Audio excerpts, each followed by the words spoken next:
Hey guys, welcome back to another episode of Simply Talk. My name's Andres Sarmiento, and today I'm joined by my co-host Jeffrey Creightney and a wonderful old friend Chase Gutzmore. Only, not the Yeah. one. They make room. They got to make room. They give him some space, all right? Because they really are in the presence of greatness. He's on a This- tear with the film festival market with not just one, two films, and he's still writing some more. Thank you for being my big hype man. First of all, I just want to say congrats to you guys for the podcast. I'm really happy and proud of you guys. Thank Thank you. you. Jeffrey has more history with you, but I go way back from 2015. We have history too, so there's no shyness there with you and I. And it's something special. And I don't know if I can speak for Jeffrey too, but it's something special because we go back from the moment that we all sat around in a room talking about what we want to accomplish. And look where we are, or look where we're gonna be. So It definitely I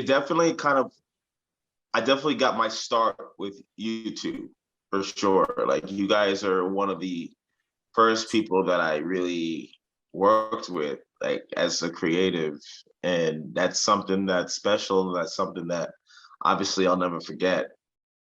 And I just want to say I appreciate you guys a lot, and I look back very fondly of those memories, even when they weren't always fun. I can 'Cause agree we on know- that.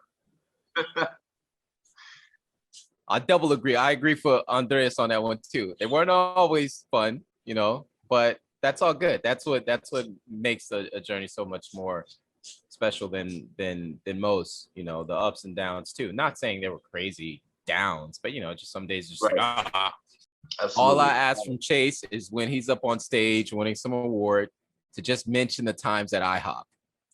Of course, those are some iconic moments, iconic dinners for sure. Iconic dinners at IHOP, bro. IHOP, TGI Fridays, rehearsals, classes, a lot. Yeah. I remember it all. Trust me. So, again, congrats on the films, man. They're doing an Thank amazing you. job. Now with the main, apple of your eye, you winning best actor at Pan, Yes, and you kept that under wraps. I did. Why did you have to keep it under wraps, or did you want to make it a special day announcement for that? No, they wouldn't allow me to announce it until they announced it. They told me a while ago, and I remember being just blown away. Like I actually had an acceptance speech, but it was a hot mess because they really caught me up. So what they did is they were like, "Oh, hey, we want to invite all the filmmakers to the awards ceremony. We want to invite them." And I'm thinking like, all right, cool, like whatever. Yeah. Sure. I mean, I'm not even thinking that me winning was even a possibility because it's Pan-African. It's not qualified. It's the biggest Black film festival in the world. Yeah. So they get me on Zoom and they tell me, "You are the 2021 Best Actor, Male or Female Award." And I just was like, "Huh?" And they recorded my reaction. And if you go on the Pan-African YouTube channel, you can see it. And I was just speechless. And I was actually getting ready to hop on a plane to go on vacation. And I was just like, "Oh my God, y'all are killing me right now." But that was a while ago. And then obviously with it being virtual, this was like the first time they had like a virtual ceremony. So they had some difficulties and they just now are finally announcing the winners. So I've had to keep it under wraps for like maybe a couple months now. And yeah, it's out there now. It's public. It's official. What happens next? Are they actually having you guys come out there? Not that I know of. I know I'm getting a pretty nice trophy in the mail soon. So I can't wait to show that off, to say the least. And it's definitely a really, really, really, really nice glimmering star in my resume. My agents were really impressed by that. And it's definitely just a good thing. It's just a nice thing to really like say that I had to my name. I mean, not many people even get into Oscar qualifying festivals, let alone win at them. So I'm kind of blown away that I've done that. Me, who's not even, I don't consider myself a filmmaker by nature. So, Bro, come on, be real. Like, I didn't write all this for no reason. Like, you've been building up for this. Like, you've been building up, even if it became to create your own little like outlet to be able to like put out your work. Like, I have it here that, and correct me if I'm wrong, but your first debut as a writer and director was in Madcap. right. So from Madcap to Black Righteous to Standing Ovation to What Divides Us, 9 to 5. Doesn't have to do anything with you directing it, but your first big step in the door with Pointman, that was a Yes. huge stepping stone. Absolutely. And correct me if I'm wrong, but I take a huge amount of pride in that, because I remember that you asked me for some advice on certain like audition tapes of like, oh, what do you think? Do you think this one's good? Do you think this, like, I vividly remember you asking me for my input, which if I'm wrong, correct me now. Oh But my God, I forgot all about that. Yeah, I think my Point Man audition. you called me Um, and you asked me. I think I called you. I forgot about that. Wow. I think I called you at like 2 o'clock in the morning. It was like late. Probably. Late at night. And I was like, I need help deciding between these two tapes. And you told me which one to pick, and it ended up being the one. I forgot about that. Thank you. Listen, when Chase calls you, you pick up the phone. You pick up. It's Pick up the phone. It's an automatic. It's automatic. It's no questions asked. But something I did want to talk about, going back to you making films. I can honestly say, and again, I'm not trying to toot your horn, man. It's not a toot Chase horn kind of day, but honestly, you're probably one of the few people that I know that can star in their film and direct it at the same time, and there's no drop off in that. It's not easy, bro. And the quality you put out, just to I can't do it. Just to add to Jeffrey's point, like for example, and I think you even were like a tiny bit speechless, but you outdid yourself in Standing Ovation, in my opinion. Standing Ovation was beautiful. I think the key for me has been to surround myself with a team that I really trust. That's kind of what has allowed me to have that balance. Like with Standing Ovation in particular, Isaac Midlong, who's a cinematographer, he is obviously, I think most people in South Florida know how incredible he is.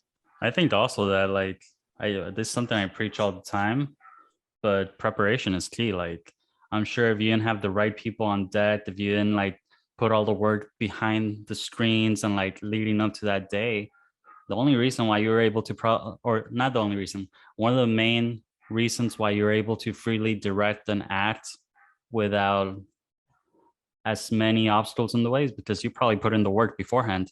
You made sure you talked about each frame, you made sure you talked about the organization, the shot list, et cetera, et cetera, et cetera. And by the time it's time to like turn on the camera, you guys know your job. Let's get this done. Absolutely. Yeah. So that I want to talk about that. So yes. So with the acting, again, all of my projects are very acting driven, as you may notice. But Standing Ovation, me and Alex, we rehearsed the hell out of that script. Like we went over that script ad nauseum. So by the time the shoot date came, it was just kind of like, all right, let's just do what we've been doing. Simple doesn't mean bland. It just means exactly well prepared. It means well strategized, because it also, like, to piggyback on that as well, is sometimes when we're starting out, we think of these massive stories of like sci-fi or just grand budget scale. That I think what makes the difference is the acknowledgement from the get-go to, all right, what can I actually shoot? What story can I tell? That first I can find locations, find the resources, and if I'm acting, directing, that I can do both. And then after that, it's finding the people, finding the locations. But I mean, bro, I'm not gonna stop saying you keep going where you're going, because you're a true representation of what Miami has to offer, or South Florida. Thank you. You know what I want to say to that is also that, and I think Chase knows that as well. I'm pretty sure he does that. Is that, you know, you do want to surround yourself with good people around you that know what they're doing, but also on top of that, you got to be able to respect that they're able to do what they can do at the same time. You know, not just trusting them, but respecting that too, because people are gonna give you creative, you know, input as well for the betterment of your project. And then there's some people that might just be like, no, it's this way. And I know Chase says like it has to be this way, but I know he's also open to like someone's idea, you know, if it coincides with what you are going for at the same time. Absolutely open to people that are going to elevate my ideas. Like I'm not, I know I said I wanted my way, but I definitely am willing to let my way evolve by other people's input and talent, for sure. 100%. Like I'm all about collaboration. Like I love to like sit around and talk about ideas and be like, oh, I like that idea. Let's revamp this to that. And I love that. Like I'm actually doing that with the project I'm doing now. It's a very collaborative effort and it's a blast. Definitely I'm glad agree. that you're building that, man, with someone up there, a cinematographer that's actually good. That you know, you can have that Spike Lee Denzel kind of combo going on. Yes, we're doing it. We're definitely doing our thing, and he's going to be involved in my next project as well. So, yeah. You know, granted, you are doing your thing in Atlanta. Is Chase Gutzmore going to come back to South Florida to do another movie down here? Is he going to do another movie down in South Florida? I gotta put him on the spot like that, bro. Come on. I have to, because I'm probably not going to get that question to ask him in a while because of his schedule. So why not? Yeah, I would. I definitely would. I just would need the right people to get. I just would have to get the right people involved for me to do that. I was, you know, Standing Ovation. It's a lot of people. I don't know if people know this, but that was shot in South Florida. That was when I was fairly new to Atlanta, and I didn't have any resources here, so I went down and shot it there. But then I thought to myself, I'm like, wait a minute, I moved here for a reason. Let me try to do something here, and then I ended up doing 3 projects here, finding my network here and doing that. But I'm definitely, obviously, you know, I still know a lot of people down there, so I'm not closed off to the idea of going back down there and shooting something. It's just a matter of when and what and with who. If it's meant to be, it's meant to be. Yeah, it'll happen. It'll happen. I'll say that. I'll just answer straight up yes. Jeffrey, you were the pioneer within the group that decided to start writing and directing his own films. I mean, You were. It wasn't like Letter C wasn't the first one, but it was the first big one that said, I am Jeffrey and this is my stamp in the community. So if anything, like this is a huge representation of how the individuals around us can like propel us to the places we want to be just by seeing what they're capable of. And hey, if they can do it, shit, I can do it too. Let me put in the work. That was my exact reaction. Yeah. But, you know, honestly, too, what it boils down to is that the people that you're around have to also have the belief in the other person, you know, as well. Even if they're not there yet, you know, even if Chase would have said, you know what, I'm not ready yet to do films and it's 2021 and he hasn't done one yet. But if someone's constantly saying like, yo, I know you can do it. You're a talented actor. You know what I mean? You speak eloquently. I know you can go ahead. You're and put out a good script. You're smart as well. So it's like, I knew that from Jump Street. You know what I mean? I know that about certain people that I come in contact with. And I knew that immediately when I met him. I still remember his first monologue that he did. I still remember it. You know what I mean? So I always had that belief in you, man, that I was like, he's gonna like catch fire eventually. You know? I mean, since we're going down memory lane, I mean, what is the first, or what, when you think of Chase Gutzmore, what is the first thing that resonates in your head, Jeffrey? Compelling. Yeah. How so? Oh, he draws you in, you know, like if he's giving you a monologue or he's saying something, he speaks with his eyes a lot, you know. And for me, that's what draws you in, because acting is in the eyes. what did our teacher used to tell us? Theater is something and film is a sniper's bullet or something like that. Oh, I remember. Dang, I forgot all about that. It was something like that. And Chase is like a sniper, bro. He gets you in there, you're hooked, you're watching it, and then you kind of shake it off for a second, like, where was I just for a minute? You know, takes you to a place. So that's what I would say. One word to describe him is compelling. Like that. Thank you. Appreciate it. And it's funny that you know, obviously Jeffrey and I worked together multiple occasions. It's been a while though. It's been a while. We might have to have a comeback soon. Yeah. And Cowboys was the first film I did that I must say that like really, I mean, we've done other films before that, obviously, but that was the first film we did that really made noise. And you know something else? Maybe you thought about it, maybe not, but you've been in the Pan-African more than once. Yes. Why more did than we once. go that year? I don't know why. I don't know either, but I just thought about it. I was like, holy shit, that was in Pan. Right. This is in Pan. Oh man. Chase was, you know, and he could talk about that, but he was sick and he still brought the sauce, you know what I mean? Even though he felt like shit. It was a crazy time, bro. Yeah, I felt terrible filming that day. Felt terrible filming Cowboys. But I just think that I just know how it is. I just know what goes into planning those shoots, and I don't like to let nobody down. So I try to push through even when I don't feel well. Did you have another shoot? Do that now as a producer. Now that I know what it's like to produce, I just feel like, again, pun intended, the show must go on. For those who went to acting class together, thankfully I was there a few times. Maybe we can have a reunion at the Peter Pan Cafe. I think that's what it's called, right? Oh man. That diner. After a late night of acting class, just go get some like Caesar salad and That's crazy. I forgot that you came to class undressed. It was a few times. It was like what was that? That was 2017. So it was 2017. We keep touching bases on this, but 2017 was like prime time of us trying to figure ourselves out. And it was a big year. Some of us made it out farther. Some of us made it out to reflect, but definitely we came out with something. And I mean, I wouldn't change shit that happened afterwards. I'm just grateful that you are getting what you deserve, Chase.